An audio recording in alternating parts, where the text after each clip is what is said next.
All right. We're here. We have returned on Monday. It's good to be back. Welcome to the Colonel and Kid podcast. I'm your host, Greg Heitmann, aka the Kid. I'm getting some nicknames. I guess I'm the Kid now. I've violated the nickname rule, giving myself a nickname in this case, but apparently I'm the Kid, according to the Colonel and Kid podcast and host duties featuring Greg Heitmann as the Kid. We have more nicknames coming up in the later in the podcast. But first, we got to get to discussing the theme of the podcast, and that is the memoir, the Colonel and the Kid memoir. And today's chapter is going to be chapter 38. And this is a good one. This is the Christmas Times part 1. So I think I have 3 or 4 parts in the Christmas Times, 3 or 4 chapters upcoming, talking about Christmas as a kid. And it's really just enjoyable. I just get a kick out of it. It's so entertaining to me to see the pictures of those days as a kid and the excitement of Christmas and everything else. But anyway, that's coming up. Want to give a little background on the podcast, as we usually do, just to, in case we have any new listeners out there tuning in for the very first time, which is great and kind of weird because hopefully not tuning in the first time in the in the middle of the memoir. If you're tuning in for the first time, I encourage you to go back and start at the very beginning and start with chapter 1, which was the nicknames itself, coincidentally. And then you can go on from there, and it'll be awesome for you because you'll see sort of the low level starting podcast, and then you can build up to, which is the low level chapter 38 of the podcast. No, I think we're getting better. Hopefully we're getting better as a podcaster. Podcasting system, podcasting routine. It's, I don't think you can not get better after doing it for a while, unless you're intentionally trying not to do a better job. I think it just gets easier and you just get used to it. You kind of know the routine, can kind of come up with your notes and what you want to talk about.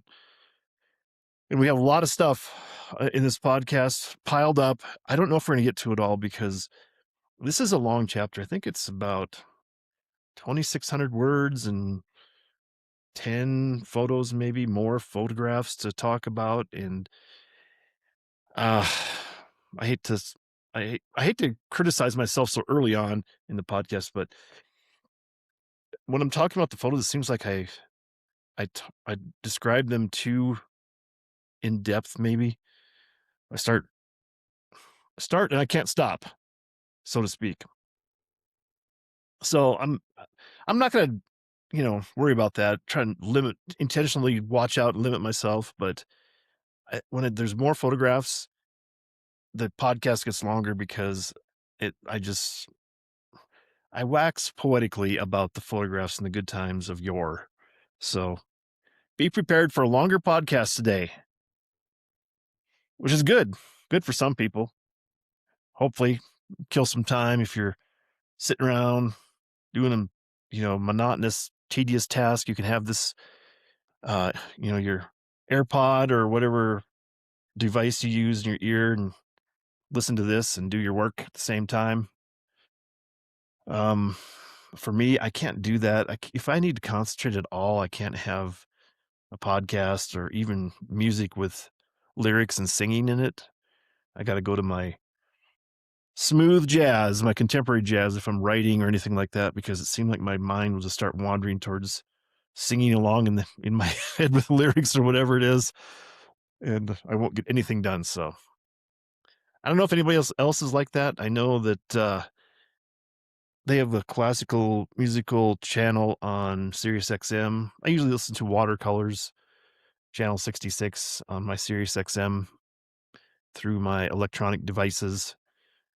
And I just like to have the music in the background. I don't know why. I guess maybe it's become just this habit. I could probably do it. I could probably work my way out of it. And even even as I'm talking here, if I pause for a second, I have a clock on the wall that's ticking very loudly. It seems like, man, that seems weird. I don't think I could sit here and write anything with the in the quiet with that clock ticking there. I'd have to take the clock out of the room, I think. But if I have music on, then I don't hear the music. I hear the music and I don't hear the ticking of the clock. So anyway, wow. I guess I've rambled on 5 minutes already of just the introduction. And I haven't even given the background of the podcast. This is a podcast. It's the Colonel and the Kid podcast. It's based on the memoir I've written in honor of my grandfather, Lieutenant Colonel Edwin P. Hagen Jr., and that's my mom's dad, so it's my maternal grandfather. And it's funny, I think maybe I've gotten used to saying that. I think for even now I sort of get self-conscious about that, saying those words about, "Oh, okay, make sure I'm explaining it's my mom's dad, that grandfather, and then to say maternal grandfather, and you don't want to get mixed up with the paternal grandfather, but hopefully you can figure that out. If it's Lieutenant Colonel Edwin P. Hagen Jr., and you notice that I'm the host, Greg Heitmann, that you know that we have different names, so that would indicate that my mom was a Hagen and my dad was a Heitmann. So then I have the Heitmann name because I'm a male. I know modern times you don't even know what people's gender is anymore. So let's not get into that. I'm sorry. I was going to say I am a male. Not I was a male, but I am a male. In case there's any wondering about gender or sex or anything like that, just to clarify, at this time in the podcast, I am clarifying and declaring that yes, I am a man. I hope that won't cost me any listeners or subscribers, but it's true. It's true. Those rumors are true. I am a man. Oh well. What am I going to do? I guess one of the reasons I know I'm a man is because if I'm alone in a room and I say something, I'm still wrong, according to most women that are around me. Even if they can't hear me, even if I say something, then they will argue with me about what I've said. Even if they don't hear it, I'm sure that I'll find somebody that will contradict me that's the opposite sex of me. So anyway. All right.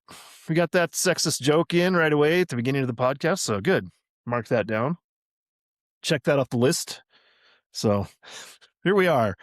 This is chapter 38, like I said, and in the podcast realm, we're calling this season 2, episode 20 of the Colonel and the Kid podcast. Because if you go back and look at it, I have like the volume 1, which I'm calling season 1, is the first 20 chapters of the memoir. And the podcast continued to season 2 with volume 2, which is going to be chapters 21 through 40. And then in the future, we have plans for chapters 41 through 60, which will be season 3, and that'll be the volume 3 of the memoir. So that's the plan. And the podcast, like I said, this whole thing is inspired by the memories of my grandfather, and I wanted to document those, put them into a written document, and from there I've formed the partnership of the video and audio podcast, and they go hand in hand. It's the same thing. I just read this into the record and have it digitally captured, both in print, video, and audio, and it'll be there forever. So we'll have the history of my grandfather and his shared knowledge. And I'm thinking that's one of the things that I've, in the future revisions of stuff as I go forward, I'm going to try to go through and have lessons imparted from my grandfather through me to everyone, and whether they were just directly stated or they're just implied. And hopefully it'll provide some helpful hints, life hacks, if you will, in modern parlance.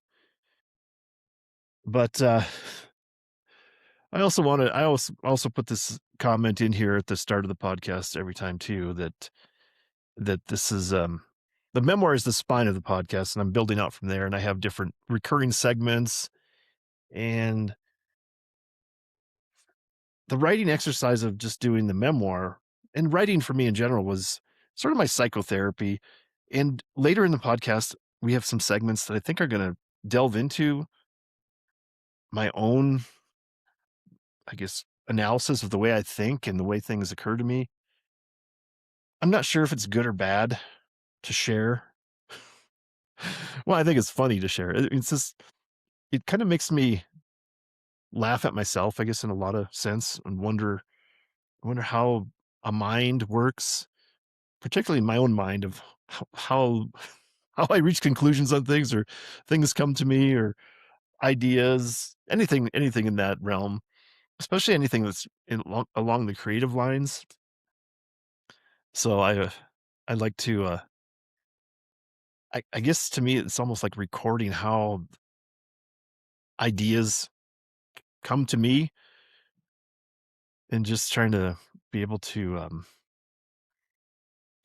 don't know if it's just even documenting the creative process itself. I don't know. Psychotherapy, let's just call it that and leave it there for now. But anyway, we're we're long-winded again today. 11 minutes into the podcast. Check your watches, everyone. And I'm going to state that we're going to get into the first, or into the chapter for today, which is the Christmas times, part 1. So I'll get that called up. Here we go. The Colonel and the Kid, chapter 38. The Christmas times, part 1. So gonna need a drink right away to get to the oral reading, which it's funny because I'm still self-conscious about trying to read aloud. My read aloud skills kind of makes me a little edgy just even thinking about it, and especially a long chapter like this, and see if I can make it through. Well, we got to drink water, get the throat cleared, get underway for chapter 38. Chapter 38, Colonel and the Kid, the Christmas times, part 1. And as usual, we got to start with a quote. The quote is, quote, "It's the most wonderful time of the year," end quote. And some of you may recognize that as a lyric from a song by Andy Williams, which is, Andy Williams was one of the premier holiday Christmas times singer way back in the late 60s, early 70s. I don't know if I got that time frame right, but he has a song, and if I can't, I'm not going to sing it or try to sing anything because you may get banned from YouTube. I don't know if you get banned, you get dinged. No, I don't know if they do, maybe they do block you. But I heard some conversation about that on a different podcast, and they're talking about that even if you hum a tune, that the AI from those YouTube can analyze it and notice it, and I guess maybe, I don't think they ban you. I think they demonetize you. Of course, I'm not monetized, so maybe I don't even have to worry about that. But just in case, I don't want to be blocked from YouTube, so I'm not going to try to introduce any musical things that could violate somebody's copyright or anything like that. So anyway, Andy Williams, singer, entertainer, had a song that's very famously associated with Christmas. It's the most wonderful time of the year. And I would wholeheartedly agree as we kick off this chapter, the Christmas times. All right, let's kick this chapter off. The peak time to enjoy Christmas, it seems to me anyway, is when you are 7 or 8 years old. This is based on my own anecdotal meta-analysis. I shudder to think back to the times of my 8-year-old self during the holiday season. We always went to see Grandpa and Grandma on Christmas. Just one of those events, seeing Grandpa and Grandma or celebrating Christmas with gifts, was probably enough to spin me into a hyperactive state. So combine these two events, and I was probably unbearable. Sorry, Mom and Dad. I know the apology is a tad late, but better late than never. I think I had my more than my fair share of energy when I was a youngster. If I was a child now, they'd probably prescribe some sort of attention deficit hyperactivity disorder, ADHD medication for me. Luckily, for everyone's entertainment benefit, I was left on turbo setting to do what little boys do, wreak havoc in mixed company. It's probably a bit of an exaggeration, some hyperbole for effect, as I describe myself. However, I'm sure we all know an example of a little boy somewhere in our families or friends' families that has copious amounts of vim and vigor that make you say, my God, those poor parents, after you depart the gathering. I was likely that child during my youthful era. Christmas at 505 Spruce Street East in Siston, South Dakota in the mid-1970s was something to behold, at least the way I remember it through the eyes of an 8-year-old boy. I captured these events with a fictionalized twist in a memoir/holiday-themed screenplay titled Sismas, A Siston Christmas. I have since modified the name of that screenplay to A Hills Christmas, since 99.999% of the population has no idea who, what, or where Sisseton is. Feel free to email me at gmanjr, that is G_MANN_JR@yahoo.com, to request a PDF copy of the screenplay. I will in turn reply to your email with an attached electronic copy of my Hallmark-esque Christmas movie, A Hills Christmas. If you have read this far into my memoir, you'd probably enjoy the screenplay that I hope puts my writing career on the map, because I am currently mapless when it comes to my publishing career. I've combined those Siston Christmases into a single memory, distilling all things about my childhood holiday season with Grandpa into a representative event, and it is the best. Let me just start with the Christmas decorations Grandma and Grandpa had. It is a staple that when I am in charge of decorating, I immediately fall back to. It is the piercing all blue lights that Grandpa and Grandma had on their tree, an artificial tree. It was one of those Christmases that I realized artificial Christmas trees existed. Mind blowing. And here we have the first photo of the Christmas times, part 1. And I'll read the caption here, and then I'll try to describe the picture. Grandma's and Grandpa's Christmas tree without those fabulous blue lights turned on.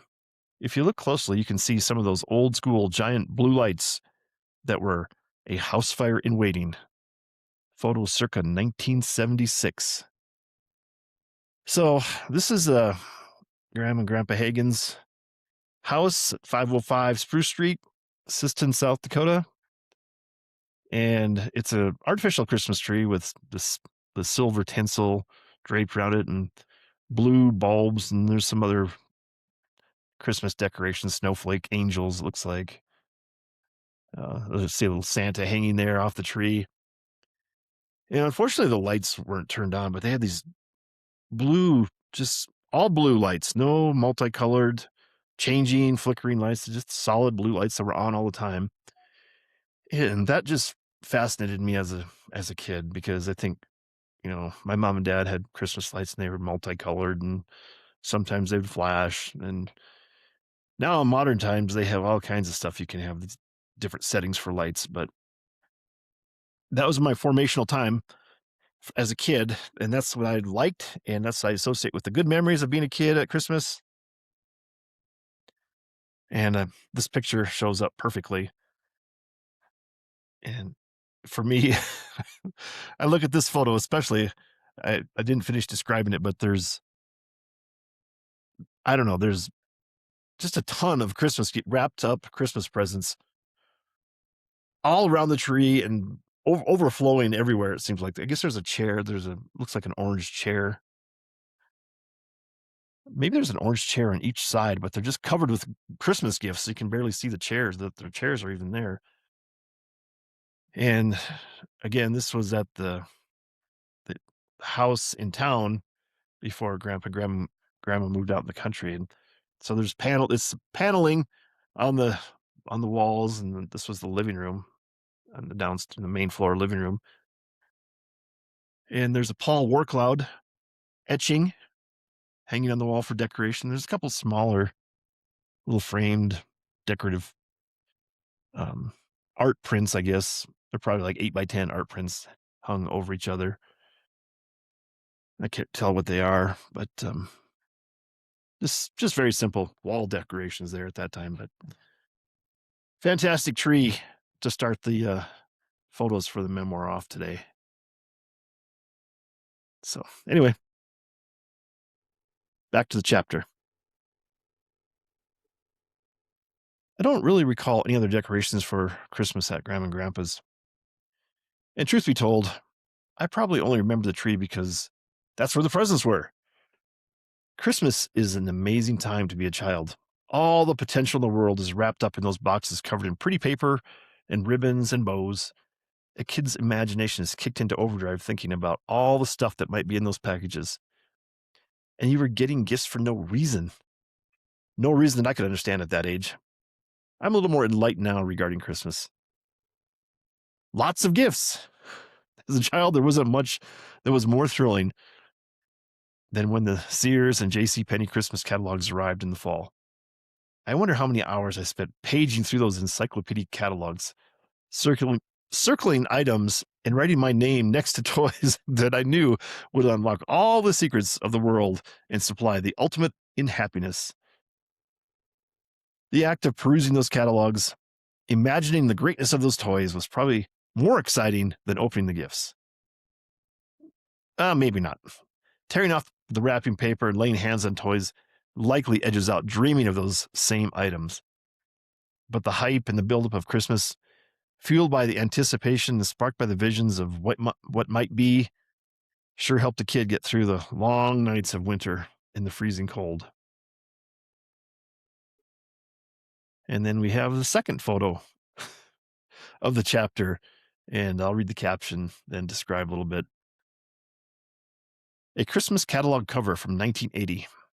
This catalog was in the basement when we were moving my mom out of her house in the spring of 2023, and is a perfect image to share for this chapter.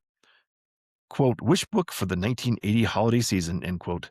Could there be a better title for the Sears catalog? So that's what this is. This is a photograph of the 1980 catalog, Christmas catalog from Sears. And it's just a picture on the left side of the photo. There's a Christmas tree and there's a couple of wrapped presents there. But then at the center of attention is these two little kids. I don't know if I know the one's probably a girl, but the other one might be a boy or girl. They both have kind of blondish hair. And the smaller of the children that's the one that it's unclear what sex that child is or what gender, but they're looking at this toy. The kids are probably like 2 years old and 4 years old.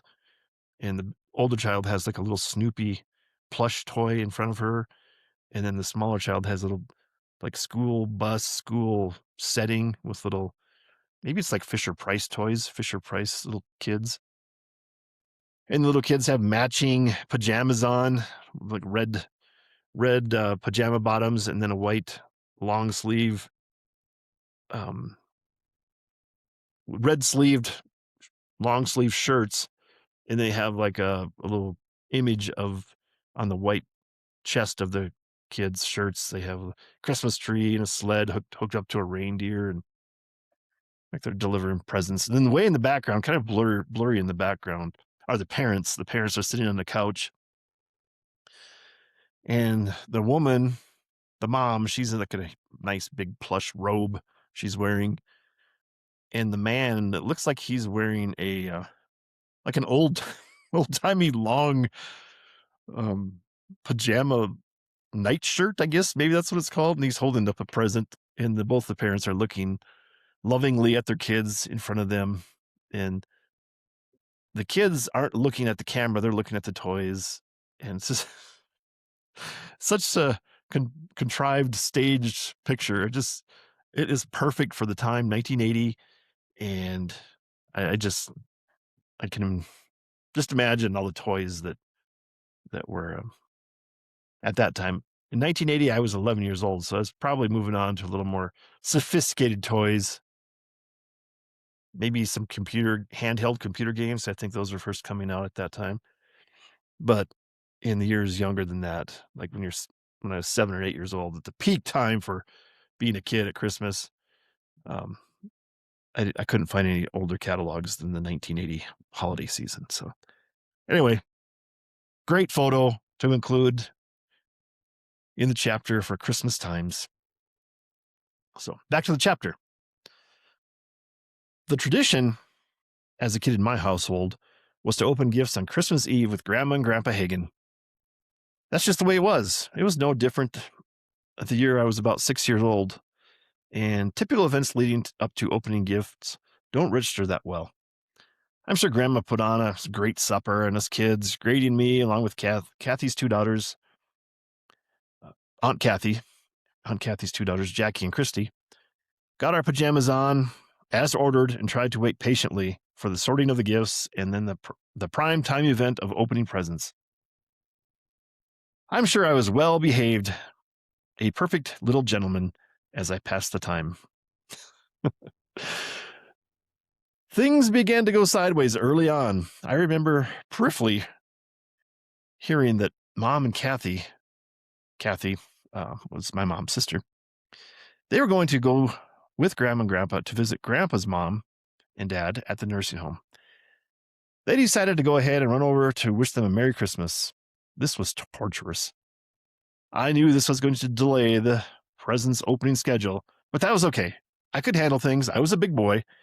I just needed a little patience. This wasn't going to be easy, but I could do it. Little did I know things were going to go completely off the rails within the hour. With our cousins, Jackie and Christy, my brother Grady and I were able to stay distracted. The cousins played games, goofed around together to pass the time. It was special, as we would only get to see each other 2 or 3 times a year. There was a flurry of activity at the door as jackets were donned and the party left to visit the nursing home. It was barely a blip on my radar. And here I have another photo that I included, and this is a photo. I'll read the caption here and then describe. Caption reads, Grandpa's mother and father, Minnie and Ed Hagen Sr., circa 1976. And it's a photo of my great-grandparents. So it was my Grandpa Hagen's, my grandpa, the Colonel. It was his parents, and I don't know how old they are at this point. I'd say they're in their 80s. I should have looked this up. But so circa 1976, and they're pretty old. I don't know if this was in the nursing home or if this was actually, maybe it was an assisted living center at that time. I don't even know what it was for sure. But Minnie, my great grandmother's on the left side of the photo, and Ed Hagen Sr., my great grandfather, he's on the right side of the photo, and he's got his arm around Minnie. His right arm's around her, and my great grandma's hand is grabbing his, and she's smiling. They're both smiling a lot. They're sitting on a couch, and Minnie's got her head on Ed's shoulder, and in background there's a little decorative art framed print. But Minnie's got a dress on, and Ed Hagen Sr., my great grandfather, he's got a coat and tie on, and nice button up Oxford shirt, it looks like, and they're sitting there getting their picture taken. I don't know if it was a Christmas time picture, but it was like a formal picture taken there, and very, very happy and smiling great grandparents on my mom's side there. So I was glad I was able to find that photo and put that in there, because that was sort of the linchpin, the key to the situation. of Grandpa and Grandma Hagen, and then my mom and my Aunt Kathy going over to see them on Christmas Eve to wish them a Merry Christmas. But anyway, back to the chapter. I guess my dad and Dan, Aunt Kathy's husband, were left in charge of us kids. Garrett was probably only 1 or 2 years old, so I'm sure my dad had his hands full with him. Grady and Jackie are with 1 year of age, and Christy and I were within a year of each other also. We were all able to fend for ourselves as the wedding commenced. Dan was Kathy's second husband, and they had probably been married about a year. I have not done a deep dive into the research to fact check the dates, so please forgive me if I'm off a hair here or there. Things were fine on Spruce Street after the visiting party set off. Grandpa drove Kathy's car the few blocks to the retirement home. I think Kathy and her family were late arrivals that evening, so the car was still warm. It was the beginning of winter, and Christmas looked and felt like Christmas. It was cold, and there was plenty of snow on the ground. I'd like to verify what kind of car Kathy and Dan had, just to satisfy my own curiosity, but it's not relevant to the story. Someday, when the revised edition of that memoir comes out, I could include a footnote.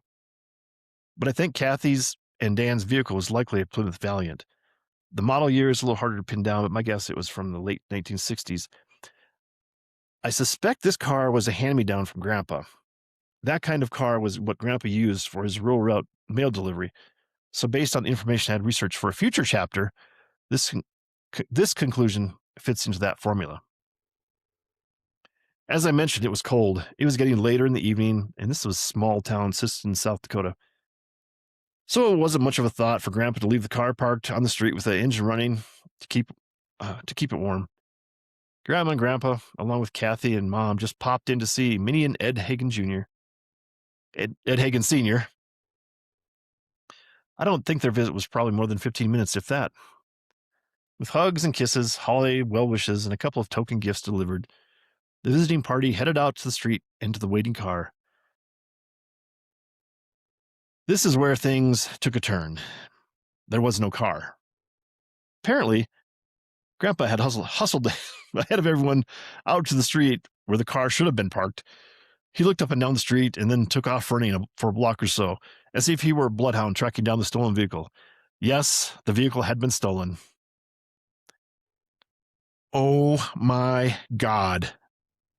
That's what came to my mind when I heard the car was stolen. This may jeopardize the opening of gifts, I lamented. It was quite the commotion. I remember Dan being on the phone and somebody, my dad, I guess, having to pick up everybody from the retirement home. It was hectic. I was too young to understand all the ins and outs of what needed to be done. Police, insurance, etc. It was over quickly. A young Indian boy happened by and hopped into the running car for a Christmas Eve joyride. I don't know if I mentioned this previously, but Siston, South Dakota is in the heart of the historic boundaries of Lake Traverse Indian Reservation. I suppose I should correct myself in that way, that the young boy was a Native American, not an Indian from India, as we would say. But at the time, they were known as Indians, and that's why they call them the Indian Reservation here in America. So, I don't know. I hadn't really thought about it much until I'm writing this now, but what kind of life did that kid have? Why wouldn't you be with your family on Christmas Eve? Instead, he's out on the frozen street. The Indian reservation life is a tough life.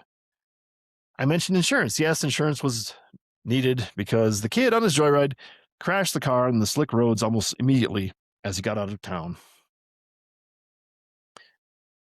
And here we have the couple photos, and here's the first photo. I'll read the caption, then describe. Aunt Kathy's stolen and wrecked car. This is what happens when you leave your car unlocked and running on a snowy Christmas Eve in Siston, South Dakota.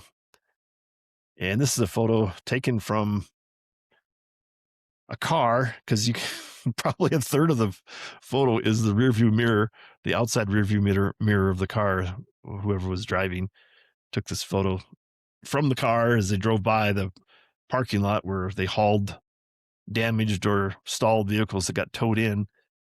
And in the middle of the picture You can see the banged up, I don't know, it's like a cream colored, I think it's a Plymouth Valiant, I think is what it was. I think I mentioned that in the text there. Doors all dented in, the driver's side door and the driver's side front fender all crashed in, and some other cars in the parking lot. There's like an old, probably maybe a 1950s red pickup truck. I don't know if that's like, I'm going to say it's like a Ford, old red Ford.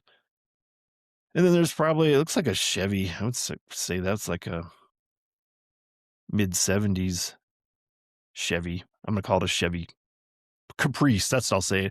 And both those vehicles have snow on their windshields, and the old Ford pickup there, red Ford. I'm calling it a red Ford pickup. I'm not even sure if that's what it is, but it has little front fenders and snow piled on that, snow on the hood, snow on the windshield, snow on the roof of that car. And there's a little bit of, looks like there's a little bit of snow on Kathy's wrecked car there. And in the background, you can see some of the neighborhood streets and the houses back there and the trees. But that's the first picture.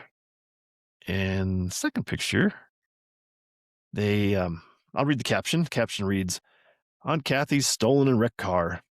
The Brooks Motors car dealership sign can be seen in the background. This happened about 50 years ago, but the images sure seem like it was closer to a century gone by."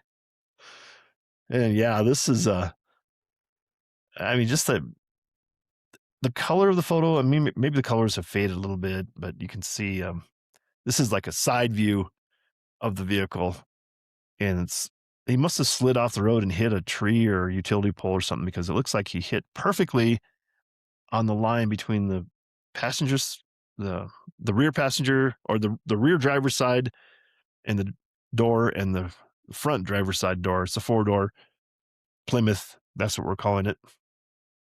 And I'm pretty sure it's Plymouth on this view, because you can see that the hubcap for the rear tire has that Mopar style design there. So I'm pretty sure that's what it is. But yeah, look like a cream colored and maybe a darker tan top car. I don't know if that's different, if there's a vinyl top on there, vinyl coating on the roof of the car. Well, there's a big snowdrift, probably about a 2.5 foot snowdrift covering up most of can barely see the top of the tire there. But again, it looks like a lot further back in time than 50 years, to me anyway. Others might say, no, it's modern. But there it was, the wrecked car the next day during daylight hours. They got it recovered and put into the Brooks Motors disabled parking lot there. Yes, disabled vehicle. Anyway, back to the chapter. I don't really know much more about the crash or the boy that stole the car, other than my grandma taught him in kindergarten class. Remember that being said. Of course, she had taught 99% of the kids in the community, having been a teacher for 30 plus years. This retelling of the story made me wonder what happened to that boy. But back to the heart of the matter. Yes, we did get to open presents that night. Crisis averted. The 1970s were a magical time for a kid. The gifts I remember were classic. Let me say that this may have been the year I received an O.J. Simpson action figure. Yes, you read that correctly. An O.J. Simpson action figure. This was the height of the Juice's National Football League career. He was something else. When I initially wrote this chapter in 2021, O.J. was still alive. He died in 2024, and he's even more famous for his off-the-field activities. So I have a picture here, and I'll read the caption and then discuss a little bit. So the caption reads, O.J. Simpson's action figure. I reacquired this vintage toy from eBay just to get a photograph for my memoir, so you would believe it.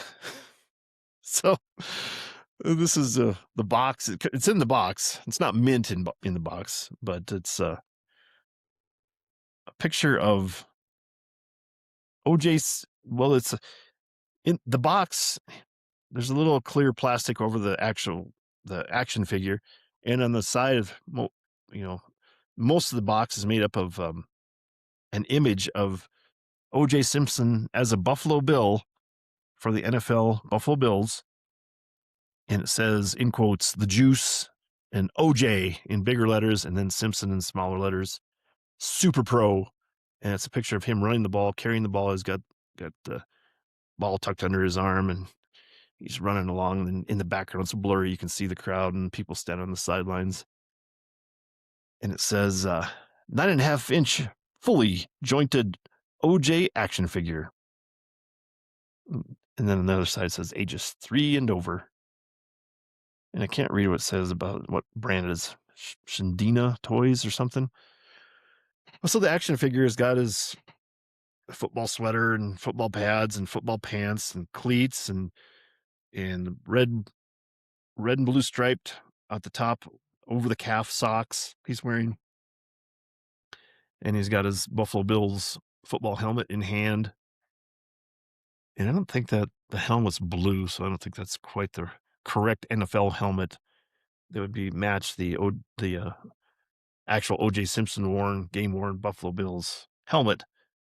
But it's got his number there, 32, and it's got the smiling face of O.J. Simpson's the doll, action figure doll head. Probably pretty good resemblance for the time, being able to manufacture that toy with some sort of resemblance to the juice, O.J. Simpson. Anyway, we won't talk about any O.J.'s off the field activities, but again, he was very famous off the field. Also, probably more famous for off the field activities that he was involved in than now that people would know him for in modern times than his actual NFL career and his college career. So he was a Heisman Trophy winner for University of Southern California, pretty sure, way back when, probably in the 60s, late 60s. So anyway, back to the text. I'm not sure why I did it, but I purchased an OJ action figure off of eBay. I mostly wanted to use it to get some photos to include in this record. Maybe I will resell it. I probably will just keep it to display in the man cave, glancing at it periodically to trigger the memories of the marvelous times of being a kid in the 1970s. I'm not going to stop naming just one gift that I remember opening at Christmas. Staying in the realm of football, I would be remiss if I didn't include my child-sized Vikings helmet, shoulder pads, and jersey. I always think that I got that gift in 1977 because in my mind, the jersey number was 77. That may have been the case, or it might have been coincidence. Football consistently occupied my thoughts during this time. You may recall my amazing performance in the punt, pass, and kick competition that I documented earlier in the memoir. And here we have it. Here we have another picture, and I'll read the caption, then talk about it. And there's a lot to talk about in this photo. The caption reads, "Here I am, future Minnesota Vikings offensive lineman, circa 1977. So yes, this is a picture of me in my Vikings uniform, the full uniform. I got the helmet on. My chin strap is not buckled, but it's hanging down there, and I'm like, I don't know if I'm making like a face of like I'm growling. My fists are clenched, like I'm gonna, they told me to put my game face on and get ready for some football game action. And I have the 77 purple jersey on, and for some reason I have, unfortunately, I think this happened to be the clothes I was wearing. It was a red long sleeve shirt. So I have red long sleeves on wearing the purple Vikings uniform. That would never be the case. You'd never wear red with the purple and gold and white of the Vikings. But there I am wearing a red shirt. And I don't think I have any cleats on. I just have, because it cuts off at my knees. I think I probably had socks on and regular shoes. But if I was really a football player, I'd be wearing some cleats like I did when I was competing in the punt, pass, and kick. So I'm standing in front of the Christmas tree in the corner, and I think this was probably this has to be in Belcourt, North Dakota, I'm pretty sure, because looking at the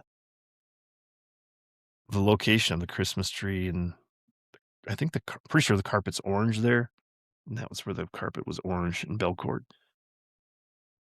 And there's a barometer on the wall that my mom still has at her apartment in Aberdeen, South Dakota, and that's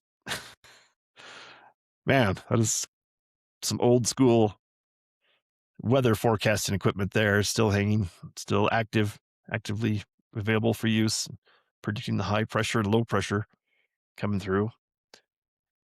And looks like I don't see very many presents under the tree. It looks like maybe, well, obviously I'm wearing my football uniform that I got for Christmas. So maybe I wonder if this was taken like after Christmas.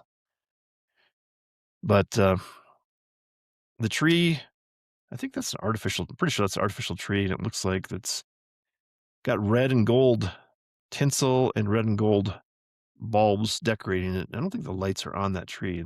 Another failure. Should at least have the lights on. If you're going to take your picture in front of the tree, you should have the lights on.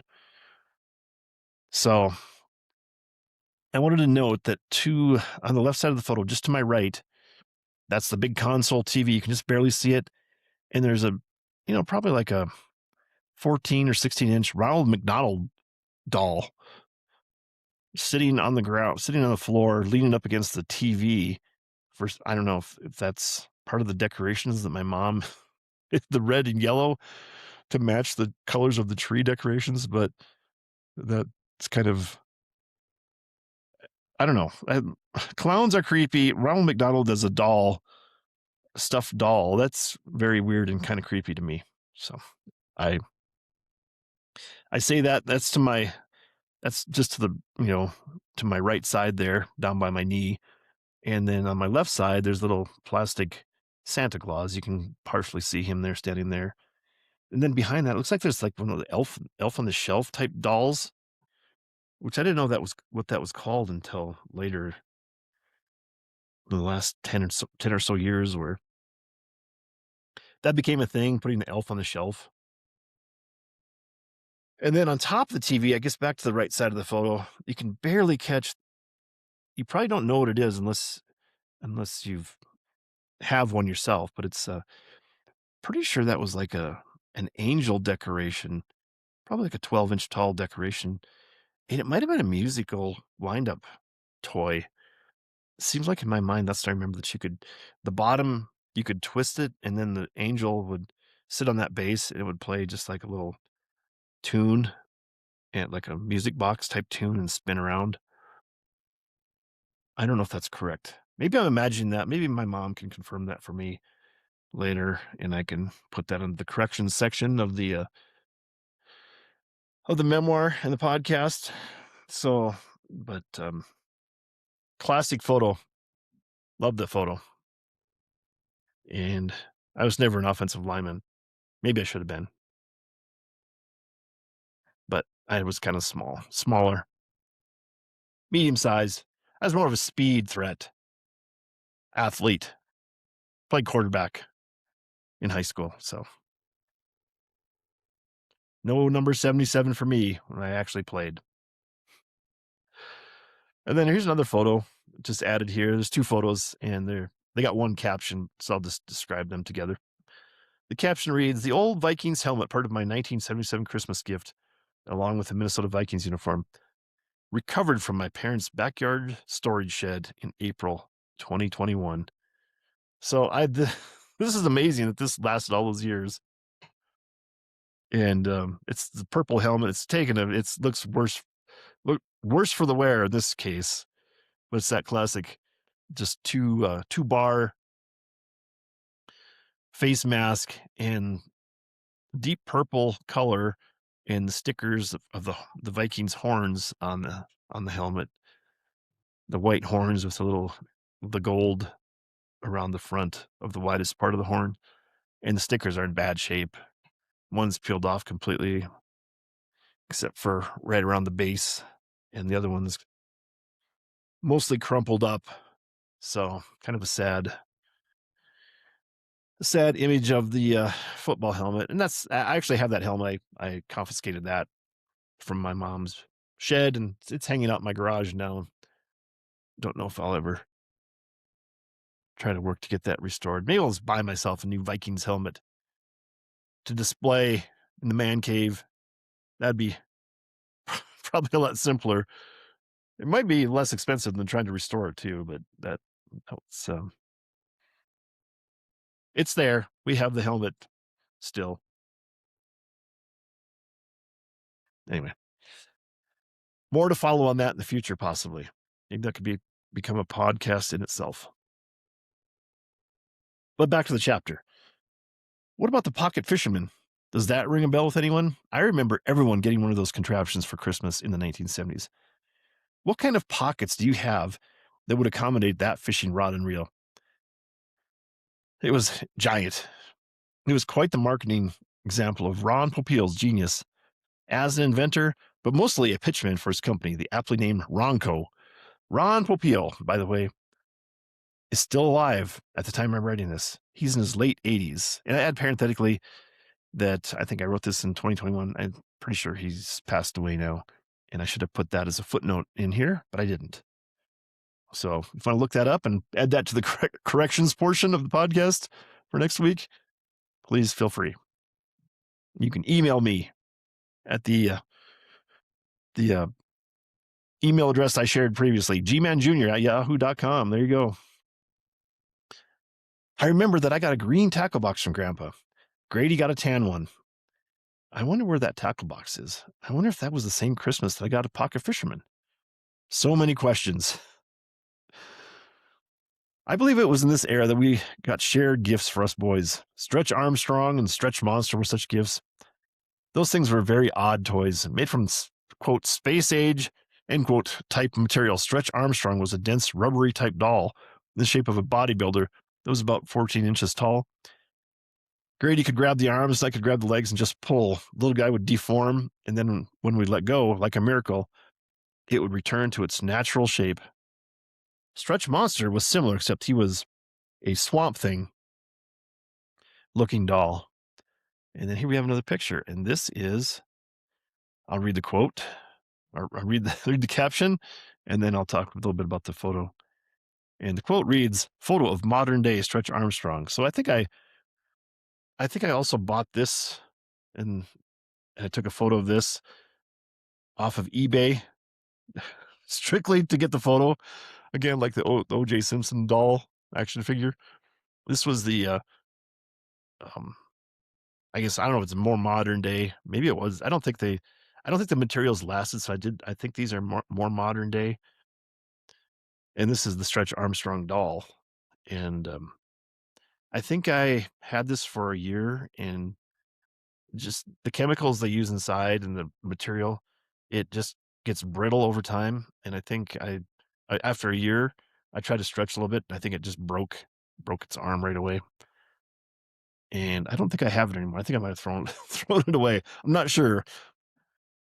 I'm still disorganized from moving around a little bit in my my escapades of moving back to South Dakota and then moving back to New Mexico. Things got shuffled up. I'm still trying to find different things here and there. But I do have this photo of it, and I'm pretty sure I paid some money to buy this off of an eBay seller on the eBay auction site. Yeah, and if you ever want to kill some time, just go ahead and start searching for your childhood toys on eBay. If you can remember stuff like that, you'll have a good time. So back to the chapter. Apparently, I love dolls. Action figures as a kid.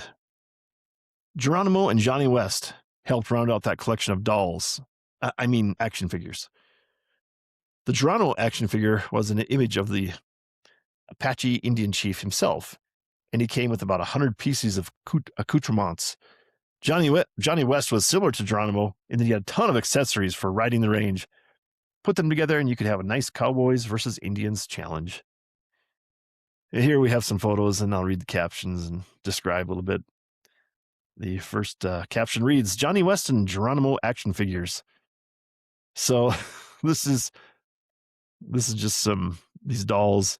And again, I didn't have the original, so I purchased these from eBay.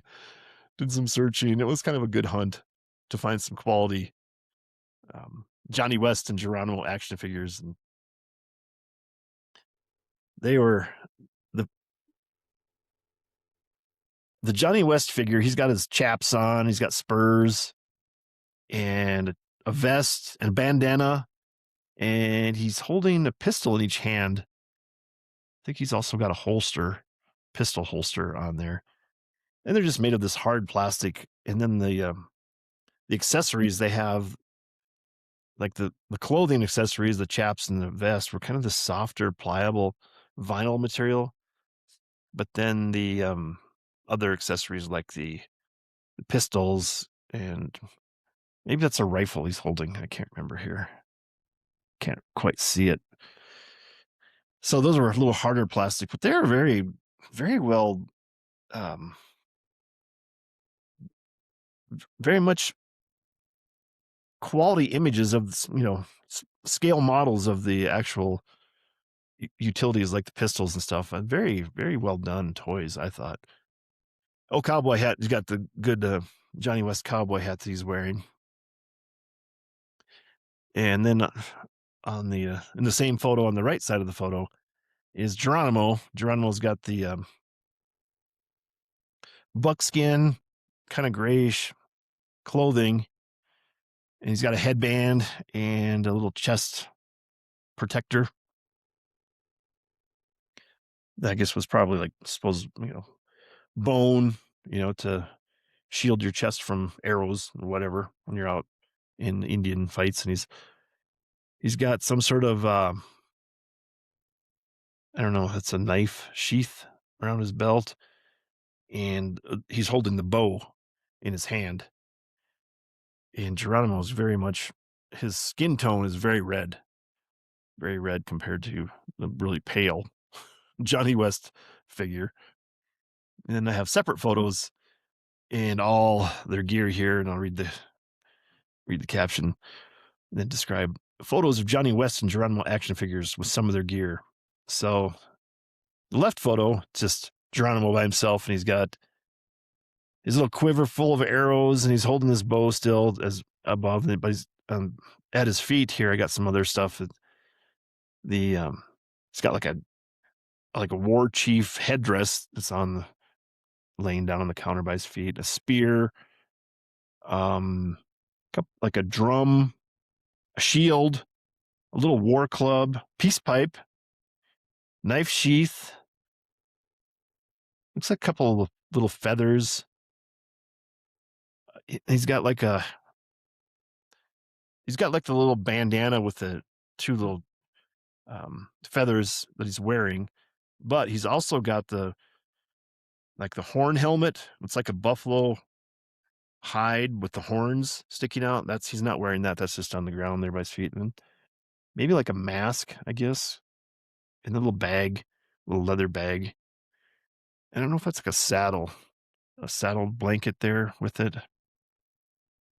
Lots of little accoutrement for Geronimo. And then the other photo next to that is Johnny West, the Movable Cowboy by Marx. I have the box with him. It's not a great, it's not a mint condition box, but it's a box, and he's got in this image, he's holding a pistol in his left hand, and he's got a rifle in his right hand, and there's a scabbard for the rifle at his feet, a canteen, a couple of branding irons, a coffee pot, a little treasure chest, and this, I don't know. Money well spent, I must say, just to have the memories of the gifts from Christmas time. So, all right, back to the chapter. I guess I'll wrap up Christmas gifts with the aforementioned buck knives from Grandpa. I can only imagine how Grandpa enjoyed giving gifts to the grandchildren. I should also throw in the duck decoys we all got one year, as previously mentioned. So many memorable gifts. It's easy for them to be lost in the shuffle of history. So here's another photo. the last photo of the chapter, and this is, I'll read the caption here and then try to describe.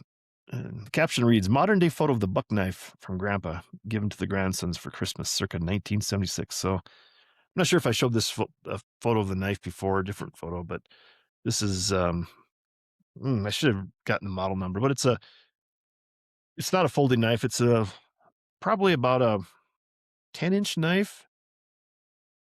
And you could use that for, gutting a deer or cutting the wings off, gutting ducks and geese and stuff. And it's a nice typical buck knife.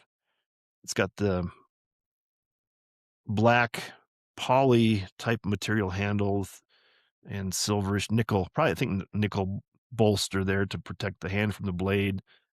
Nice sharp blade. Those knives were super sharp. I remember that. Probably shouldn't have been giving those to little kids, but cool knife. And I still have. I think I grabbed that from the basement of my mom's house when we were cleaning it out, and it came with a scabbard. Um, the You could stick the knife in, and it had a little button down cover on it to keep it from coming loose.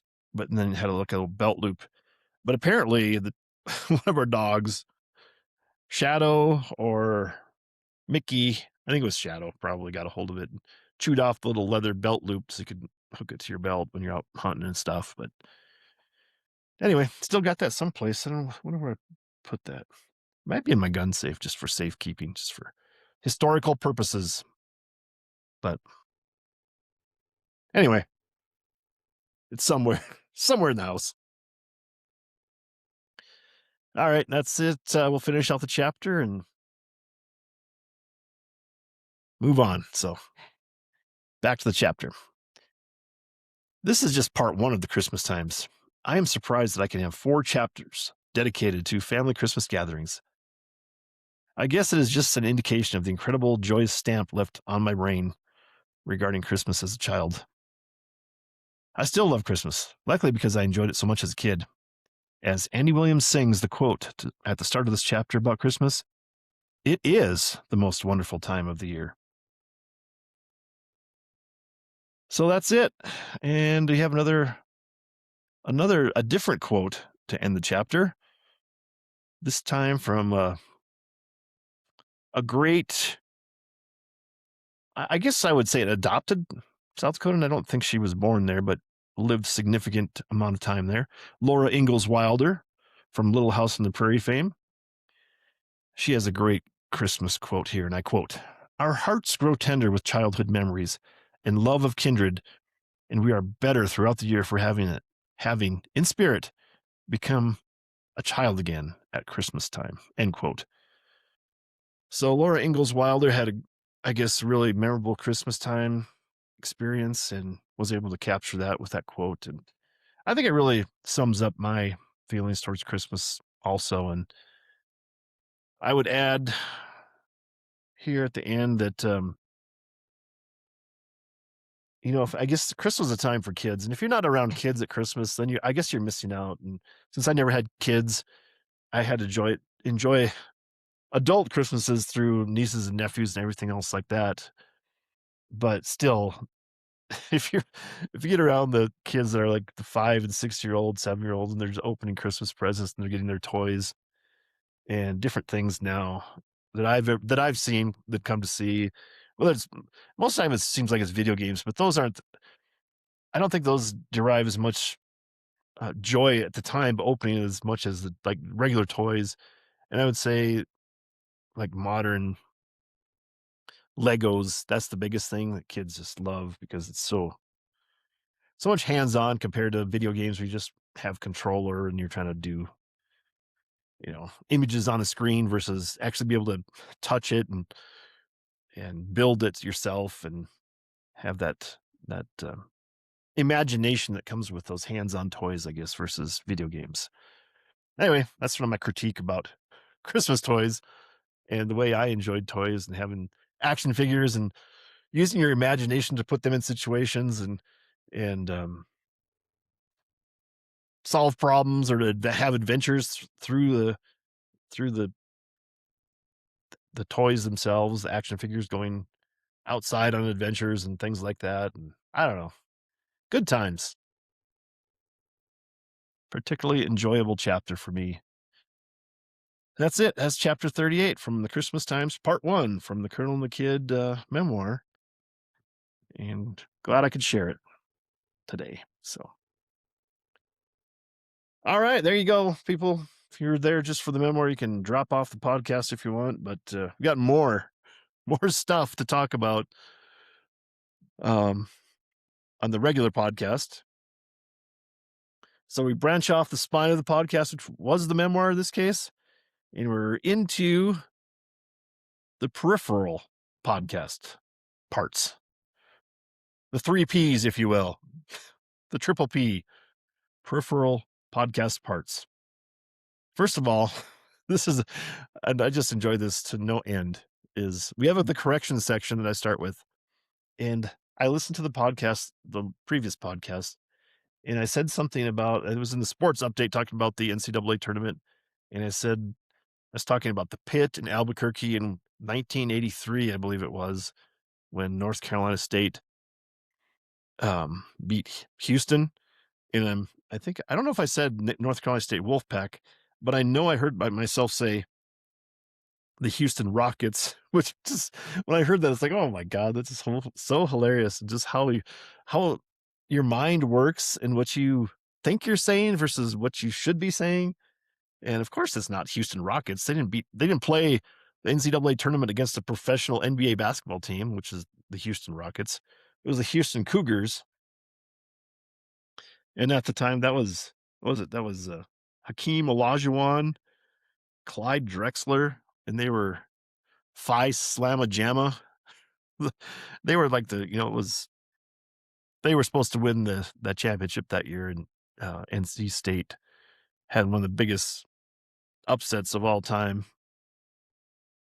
And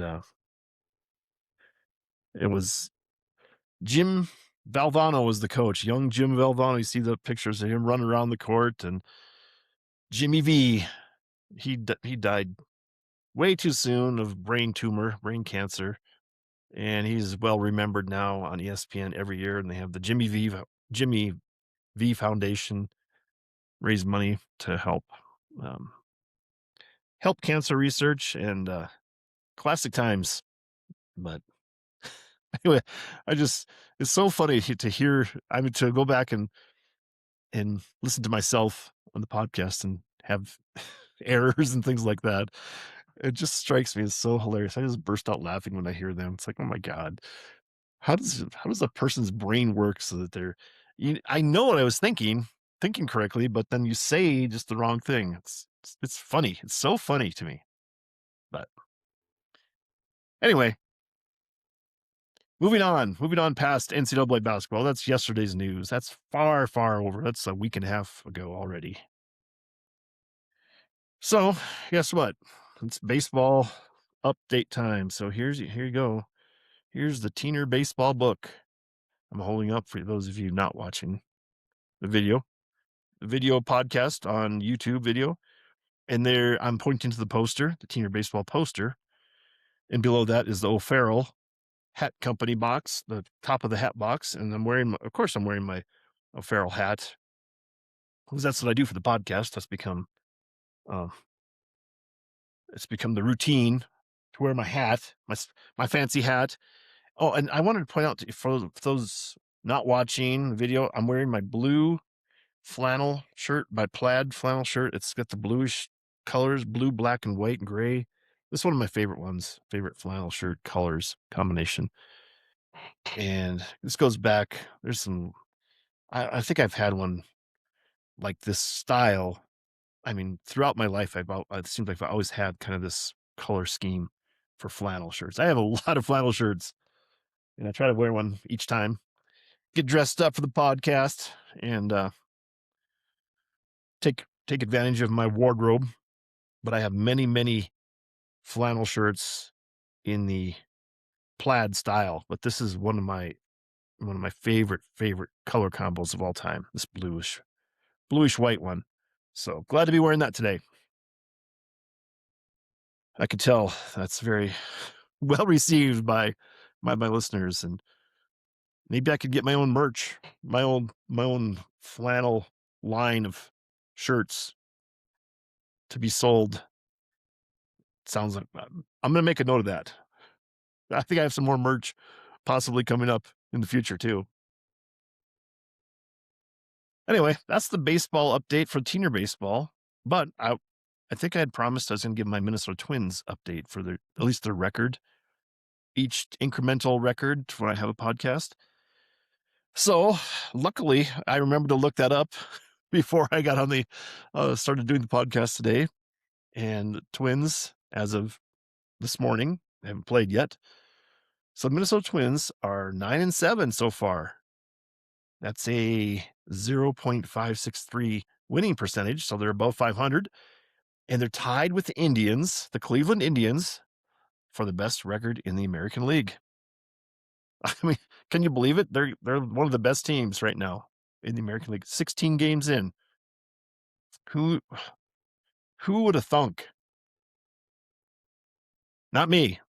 So 16, it's like 1/10 of the season done already, and they're in first place, tied for first. Can you believe it? Let's not hold our breath that they actually, will maintain that level. Otherwise, you'll probably, if you hold your breath and thinking that they're going to maintain that level, then you'll probably suffocate and die. And we don't want that. Yeah, I think the biggest sports headline of the week, of course, was the Masters golf tournament in Augusta, Georgia.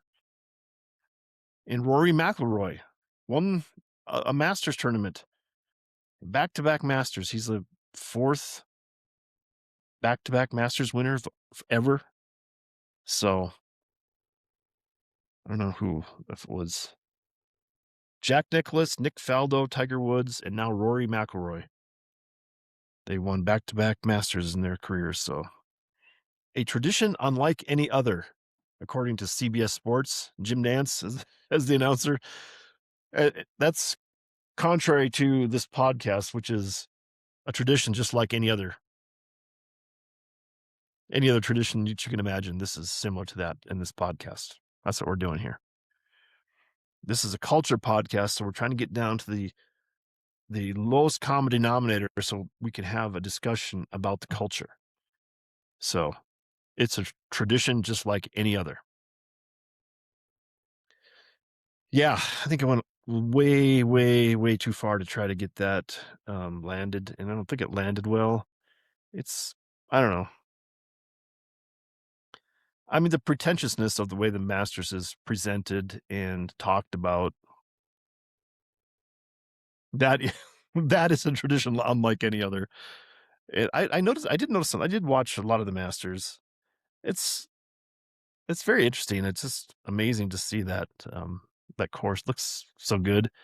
Except I noticed the greens this year didn't look good. They looked like a lot of brown patches, and just not that perfect green that you think of when you have the Masters. They have the green jacket, of course. You win a Masters, you get the green jacket, and then they put it on you. And I forgot to look. I meant to look at this because if you win back-to-back Masters, what typically they do is the previous year's winner will put the jacket on you and help you get into your green jacket for the year at the awards interview and ceremony.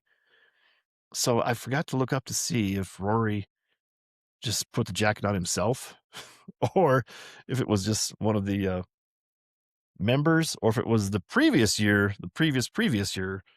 It might have been, because I think it was Scotty Scheffler won previously, and I think Scheffler ended up in second place. So he would have been right there at the end to help put the jacket on Rory. So that I'll have to check that out. Maybe I can put that as a note in the corrections for next time. So anyway, that's it for sports. That's it for the sports update. We're on to the big news update. The big news is that I finally saw a hummingbird. I think I announced last Wednesday? Whatever day it was, last week, that I had heard a hummingbird. And I I put the hummingbird feeder out in my yard. I think that was Wednesday, but I never saw one. I think it was Saturday before I finally saw one. I could hear one. They'd come up to it, but then I'd hear like the little buzzing noise as they go away. Sometimes I'd have the door a little bit open, just the screen door, so I could hear that. And then when they take off flying, they go bzzz as they go away. And by the time I would look, I wouldn't be able to see the bird that was actually making that buzzing noise, that humming sound from the bird, which is probably, yeah, it's a hummingbird. The hum sound, that's a better descriptor because they'd be called a buzzbird if that's the buzz, that's the noise they would make. They'd be called a buzzbird, which I don't know. I like that too. That's a good one. I do like that. The Z sound is so catchy and such a it's such a marker for your ear to hear that Z. And we have more on that coming up as we move on right into the music update. This is a very interesting one to me because there was a song I heard on the radio. It's a classic rock station I listen to in the morning. It's out of Albuquerque called Coyote 102.5, and their call letters are KIOT. They pronounce it Coyote. So, but if you're from South Dakota, that's Coyote. But so it's KIOT, so that's more like Coyote, the way you'd say it in Spanish.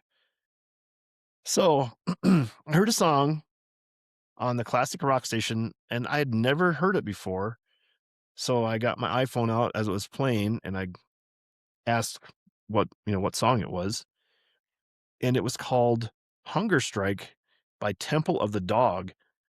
And what really caught my ear when I was first listening to it, and I'd never, maybe it's been playing, but I've never paid attention to it.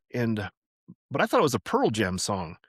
I thought, I don't know this Pearl Jam song, so that's why I looked it up on there, and it was turned out to be Temple of the Dog was the band, and it was called Hunger Strike. But then I just started doing some research into it. So Eddie Vedder was singing lead on that song as a guest, a guest vocalist, I guess, for the group. So Eddie Vedder from Pearl Jam and Chris Cornell was, I guess, the founder of that band before he was in Soundgarden. So a lot of people might know Chris Cornell from Soundgarden. But I thought it's so weird to me that song was from. I looked it up. It was 1992, and that's my first recollection of ever hearing that song and being consciously aware of that song that's out there. And it's been around for a long time. It was a good song. That's why I noticed it. It's like, man, I like this. I like this quote unquote Pearl Jam song. And I'm making finger quotes for those not watching the podcast. So I thought, this is a weird bubble that I live in, that I've never heard that song before. And how does it happen that I've never watched? Like I said, maybe it's been in the background, but I've never noticed it. And I just consciously became aware of it, 34 years later from when it was released and when the alternative rock was really happening. So I just was like questioning again, back to the psychological stuff, psychotherapy. How does a person's brain work so they can hear that song, recognize the artist that's singing it and think that it's something else, but then start figuring out that, hey, what is this song, and knowing that. But looking it up and talking about some of the information that was available, they were saying this was like they called it a retroactive supergroup of Eddie Vedder and Chris Cornell, because they were both in separate bands, Eddie Vedder and Pearl Jam, and Chris Cornell he was an Audio Slave, and I can't remember other one. Soundgarden was his big one that some of you might know of. Black Hole Sun. That was that big song that they had. So anyway, I just thought it was an interesting phrase that they used, that there was a retroactive supergroup, because they did the song before they were really big time artists.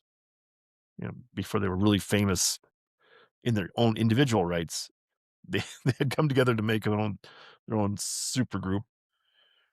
And it was only after they became famous for being in other groups that people noticed that hey, they were actually a super group before they were just regular groups. So anyway, I thought that was interesting. Maybe it's not, but I wanted to. This is sort of a continuation of the music update, but it's also considered to be in my verbal abuse section, the recurring section of verbal abuse. So this is a sort of the declaration that I have, a continuation of last week's discussion about the word phrasey. And I wanted to claim that word that I invented for the, I guess, UFO discussion. That was the Bob Lazar story, S4, the Bob Lazar story, which is a documentary available now on streaming services. And I invented the fascinating / crazy combination word that I called phrasey. So I thought, you know what? I'm gonna establish my claim to that name. That's my new rapper name. My new rap name is Phrasey, and I want to spell it for you so make sure we know what it is. And I started with because we're going back to some other verbal abuse, but it starts with PH. So PHRAYZEE. Phrasey. So that's fascinating and crazy combined, and that's my new rap moniker. And I am hereby, and I put in parentheses in my notes here that I would hereby, not HEREBY, but here as in hearing, HEAR dash by. I hereby declare my trademark and copyright priority to Phrasey, and new merch coming soon with my rap moniker. And I'm hoping to have some lyrics available to some songs I'm working on, hopefully coming soon. And I'm thinking I'm thinking what I'm going to sample from the song and then put it into a rap is David Bowie's China Girl. I think that would be a good song to sample, and I'm going to come up with some lyrics and I'll do some rapping. I'm going to need to practice a little bit before I do any rapping so I can get that real speed to it. I'm going to be like a speed rapper. And hopefully you'll be seeing Phrasey on the charts sooner than later. And it's a pretty big announcement, I know, and in the music update. It probably should have been in the big news, but nonetheless, it's an exciting announcement nonetheless. So, and finally, this is I don't know where it is even. Maybe I should say this, but I got to get this off my chest. This is just too much, and I thought of this would be a new segment that I came up with, and I'm calling it Disgust the Disgust. So I'm very disgusted with what I noticed is going on. I'm watching this series, just minding my own business on Paramount Plus. I found the series I was watching, and it's called Hell on Wheels. And I don't know if anybody's familiar with it. I guess it was a regular recurring series for a few years. I think there's 5 seasons available. But it was on AMC. It was produced on AMC, and it's about building the cross-country or transcontinental railroad after the Civil War. And Hell on Wheels is actually the name of the encampment or little town that they have at the end of the line as they're building the railroad. Excuse me. But anyway, I was watching this series, and I watched the first 2 seasons, and I started to play the first episode of the 3rd season, and I paused it, and I was going to say, well, how many episodes are there for the 3rd season? Because there was 10 episodes in the 1st season, 10 episodes in the 2nd season. I was just going to make sure there was 10 episodes. But then I noticed on episode 4 and on episode 7 of the series that you just can't watch it with Paramount Plus. They're gonna make you either buy the episode or you have to subscribe to another streaming service called Lionsgate. And I thought, "Oh my god, they're gonna hold me hostage to watch this." And I thought, I'm this is the first time I've ever seen that before where they put, like, I guess a ransom on episodes of the regular series. And I decided I'm not gonna watch it anymore. It's like, "Nope, I'm not gonna." It's not that great a series anyway, and the main reason I was watching is just to get a feel for some of the Western like a modern Western, filming and just to see the tricks that they're trying to do and just how that's done with, making a Western in modern times and trying to get especially some of the longer background shots where there's you know, I looked it up, they filmed it up in Canada, uh, Calgary, outside Calgary. Is that Alberta? I think. But it kinda looked like I think it's supposed to be set in Nebraska, so some of it kinda looked like could be Nebraska. But, that's the main reason I was watching. It wasn't that great a show to begin with, but it was, not horrible, and I would've kept watching it, but they they're gonna put ransom. They're gonna try to hold me hostage and have make me pay extra or make me sign up. I could get a 7-day free trial for the Lionsgate streaming service, but then I think they tried to trick you into doing that. Then you forget to unsubscribe, and then so you're paying $10 a month or whatever, and just I said, "No, I'm not doing that. There's plenty of other stuff that I can watch that's I've already paid for, so forget it."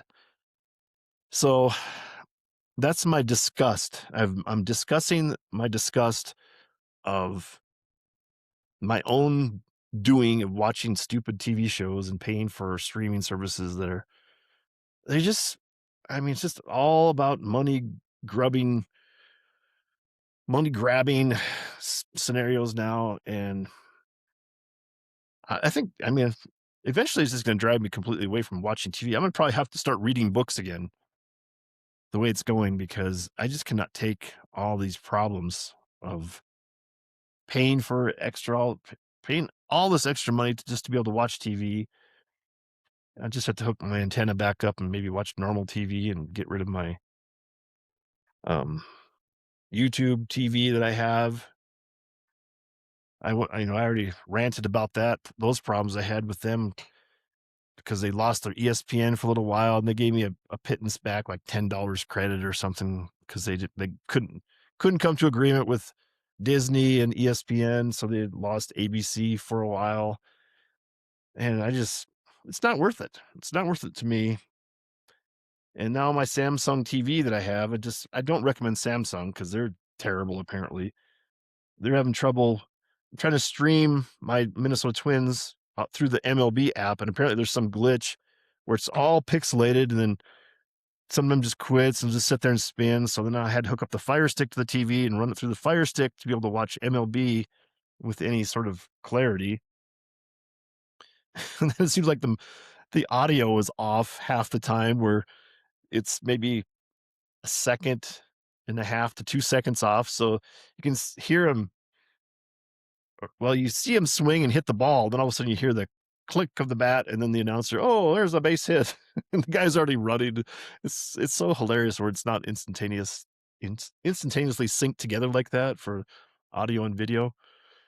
It's I guess if you're not really paying attention, it's no big deal, but if you're trying to watch it and and listen to the audio at the same time, it could be really annoying after a while. Especially if they cut to the booth and they're talking and there's no sound coming out, then all of a sudden the words come out. It's just so I mean, can't they fix this? I mean, why do we have to accept such poor quality on things? It's like the phones. It's like if you get a phone call too and there's just terrible quality. It's like, how come we as people and Americans that are paying money, a lot of money for cell phone service and computer service and streaming TV, how can we accept terrible quality? It's like, oh, I guess that's just the way it is. No, it shouldn't be. We shouldn't have to do that. But I guess we keep paying for it and we don't protest. Anyway, eventually I'm going to do something about it. I'll show them. I'll stop and I'll quit. Get myself off of watching TV. Then they'll be sorry. Anyway, there's your new segment for the podcast. Disgust the Disgust. It's tricky to say. And we have discussed the disgust. And I'm still disgusted. So anyway, we made it. An hour and a half podcast again today. Pretty good. Pretty good for your Monday. Kicking off Monday right. So anyway, I guess that's it. I think I will just call her good. We'll sign off and tip the cap. As usual. It's the 3 B's. Be assertive, be positive, be proactive. Get out there and enjoy the spring weather. It's getting nicer and nicer. Take action. You decide. You be out there and control your own destiny. You take the action and get out there. And again, be assertive, be positive, be proactive. And I leave you with this. Again, knock and the door will be open to you. Seek and you'll find. Ask and you shall be given. So, all right. Thanks for tuning in to Colonel and the Good Podcast. I'm your host, Greg Heitmann. It's been a pleasure. Have a good week, and we'll talk to you soon. We don't say goodbye. We say see you later.